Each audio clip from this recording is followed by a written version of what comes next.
नमस्कार, म डाक्टर सुबोध मिश्र, कन्सल्टेन्ट आयुर्वेद विज्ञको रूपमा शुद्धिग्राम नेपालमा कार्यरत रहेको छु। जीर्ण रोग भन्नाले के बुझिन्छ भनेदेखि जुन रोग लामो समयदेखि, महिनौदेखि, वर्षौंदेखि रहिरहन्छ त्यसलाई हामीले जीर्ण रोग भन्छौँ। जस्तै मधुमेह, उच्च रक्तचाप, त्यसै गरेर अरू पनि रोगहरू हुन्छन् जो जीर्ण रोगहरू हुन्छ। त आयुर्वेदबाट हामी जीर्ण रोगको उपचार गर्न सक्छौँ।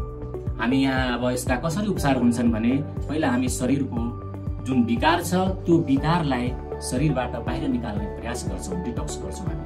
अथवा हामी यसलाई भन्दाखेरि पञ्चकर्म जो हुन्छन् हाम्रो, त्यो पञ्चकर्मको थेरापी हामी यहाँ सुरु गर्छौँ। जस्तै वमन गराउँछौँ, विरेचन गराउँछौँ, हामी नाकमा नस्य दिन्छौँ र बस्तीहरू दिन्छौँ। त्यो बस्तीमा पनि अस्थापन बस्ती हुन्छ, निरो बस्ती हुन्छ, त्यो हामी गरिरहेका छौँ।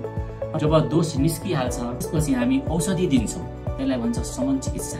आयुर्वेदको सिद्धान्तको हिसाबमा यहाँ चाहिँ उपचार भइरहेको छ र धेरै रोगहरू निको पनि भइरहेका छन् र यहाँ धेरै मान्छेहरू सन्तुष्ट पनि भएर गइरहेका छन्।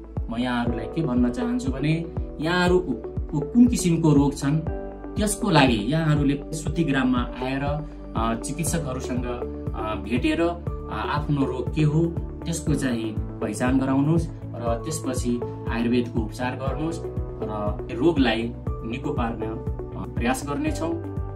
धन्यवाद।